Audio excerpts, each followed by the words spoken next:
Hello everyone welcome to my YouTube channel education trick. आज आम पढ़ा Odia honours PG second semester paper 201 रो unit 3 मागुणीर शगड़। लिखिं गोदावरीश महापात्र जड़े ओडिया कवि गाल्पिक व्यंग लेखक से खोर्धा जिलार बाणपुर निकटस्थ कुमारंग शासन अक्टोबर 1 अक्टोबर 1898 जन्मग्रहण करते। पिलाबेले सत्यवादी वन विद्यालय कटि 1928 से शशिभूषण रथों द्वारा ब्रह्मपुर प्रकाशित आशार संपादन दायित्व ग्रहण करते।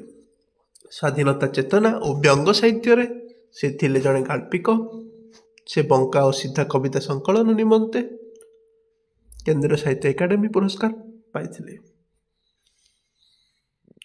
सत्यवादी जुगर रीतिनीति चिंता चेतना द्वारा प्रभावित जड़े कवि गाल्पिक दक्ष सांबादिक और औपन्यासिक भावे गोदावरीश महापात्र प्रसिद्ध। बहु उपन्यास गल्प कविता संपादना सह संपादना आदि प्रकाश करिसेंती। रक्तपात विद्रोह बंदीर माया वीर युवक राजद्रोही प्रेम पथे आदि प्रमुख उपन्यास मान तांकर गल्प गुड़िक ईश्वर पाखक चिठी एबे मध्य बंची। कथा कहानी मागुणीर शगड़ हे मोर कलम नील मास्टराणी पली छाया मु दिने मंत्री थिली इत्यादि।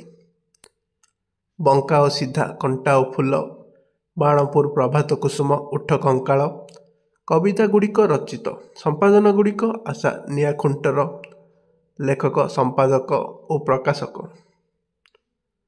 सह संपादना उत्कल हितैषिणी समाज लोकमुख पुरीवासी इत्यादि प्रमुख। कंटा और फूल उठ कंकाल निमंते ओडिशा साहित्य एकाडेमी पुरस्कार पाइथिले। मागुणी थिले खलिकोटर प्रत्येक लोकंकर परिचययुक्त व्यक्ति। से खलिकोटर राजा नथिला बा नेता नथिला, कर्मी भी नथिला, असहयोग आंदोलन भाग मध्य नहीं नथिला, राजा को खजना दे नथिला, कहा गलारे फूलमाला लंबाई नथिला किंबा कौनसी विशाल जन समावेश घन घन करताली मध्य से भाषण दे नथिला। से थिला साधारण शगड़ियाटे। दुईटा बलद गोटे शगड़े जोड़ी मुंड झाड़ तुंडरे मारी से जीवन संग्राम अवतीर्ण होइथिला।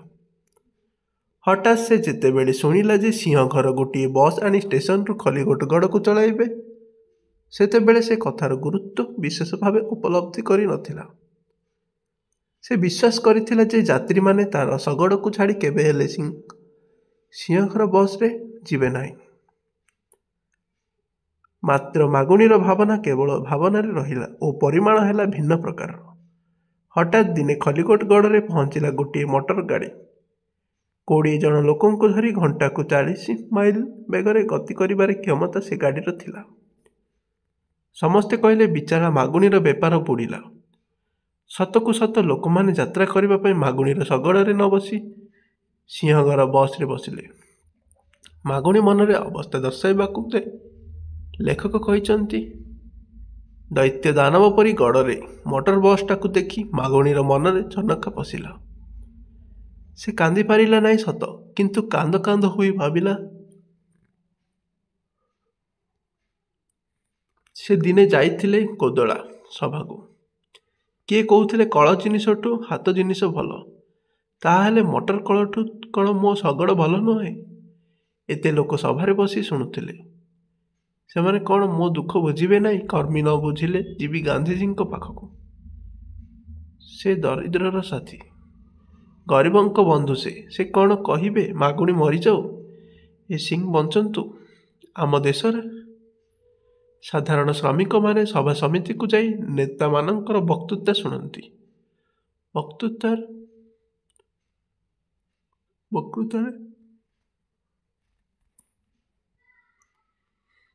जो अंश से भल लगे से अंश शुणी करताड़ी सभास्थली को प्रकंपित करती। नेता मानकर राजनैतिक वक्तृता को से माने सरल मन में विश्वास करती। से परी विश्वास करथिला मागुणी। मात्र घटनार प्रभाव से विश्वास तार त्रुटि जाइछि। सभ्यतार अग्रगति रे यंत्रशिल्पर प्रसार क्रमे मानव समाज को अधिकतार आकृष्ट करुछि। ଯନ୍ତ୍ରଶିଳ୍ପର ଏହି ପ୍ରଗତିରେ କେତେ ଦରିଦ୍ର ଅସହାୟ ଶ୍ରମିକ ଅକାଳରେ ଟଳି ପଡ଼ୁଛନ୍ତି ତାର କଳନା ନାହିଁ।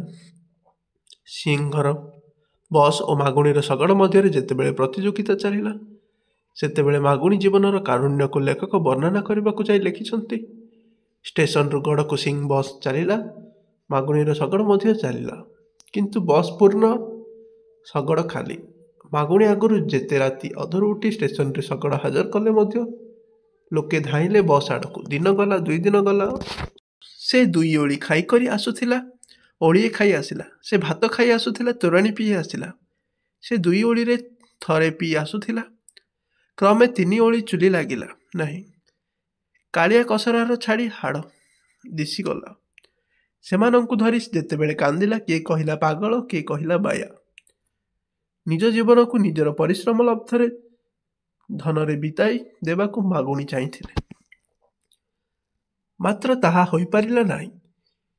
ସିଂହଘର ବସ୍ରେ ସେଥିରେ ବାଧା ହେଲା। ପଲ୍ଲୀ ଶ୍ରମିକ ତାର ଜୀବନରେ ସେଇ ଚିରାଚରିତ ରୀତି ଅନୁରଣ କରି ନିଜକୁ ଯେତେବେଳେ ସଂକୀର୍ଣ୍ଣ ପରିସରରେ ଆବଦ୍ଧ କରିଥାଏ, ସେତେବେଳେ ସେ ତାର ଚତୁଃପାର୍ଶ୍ୱସ୍ଥ ଦୁନିଆରେ ଘଟି ଯାଉଥିବା ପରିବର୍ତ୍ତନର କୌଣସି ଖବର ରଖିପାରେ ନାହିଁ। ପୃଥିବୀ ପୃଷ୍ଠରେ ଯନ୍ତ୍ରଶିଳ୍ପ ବିକାଶ ଓ ଅଗ୍ରଗତି ବିଷୟରେ ପଲ୍ଲୀ ଶ୍ରମିକ ଅଜ୍ଞ। ତାର ଏହି ଅଜ୍ଞତା ଉପଯୁକ୍ତ ଜୀବନଯାପନ କରିବାରେ ପ୍ରତିବନ୍ଧକ ସୃଷ୍ଟି କରୁଅଛି। ମାତ୍ର ଏଠାରେ ଆଉ ଗୋଟିଏ ବିଷୟ ପ୍ରତି ଦୃଷ୍ଟି ଦେବାର କଥା। ପଲ୍ଲୀ ଶ୍ରମିକର ଦାରିଦ୍ର୍ୟତାର ଅସଫଳତାର ପ୍ରଧାନ କାରଣ। ଆଜିର ଏ ସଭ୍ୟ ଜଗତ ଥିଲା ବାଲାର ଜଗତ। ବସ୍ଟିଏ କିଣିବାର ସାମର୍ଥ୍ୟ ସିଂହଘରର ଅଛି, ମାତ୍ର ମାଗୁଣୀର ନାହିଁ। ସେଥିପାଇଁ ଆମର ରାଷ୍ଟ୍ରନେତାମାନେ କୁଟୀର ଶିଳ୍ପ ଧାରାକୁ ଅବ୍ୟାହତ ରଖିବା ପାଇଁ ଆହ୍ୱାନ ଜଣାଇଥିଲେ। ଯତ୍ନ ଶିଳ୍ପରେ ପ୍ରଗତି ପ୍ରତି ମୁହୂର୍ତ୍ତରେ ଆମର କୁଟୀର ଶିଳ୍ପକୁ ଗ୍ରାସ କରିବାରେ ଲାଗିଛି। ଯନ୍ତ୍ରଶିଳ୍ପ ଓ କୁଟୀର ଶିଳ୍ପ ପ୍ରତିଯୋଗିତାରେ କୁଟୀର ଶିଳ୍ପ ପରାଜିତ ହୋଇଛି।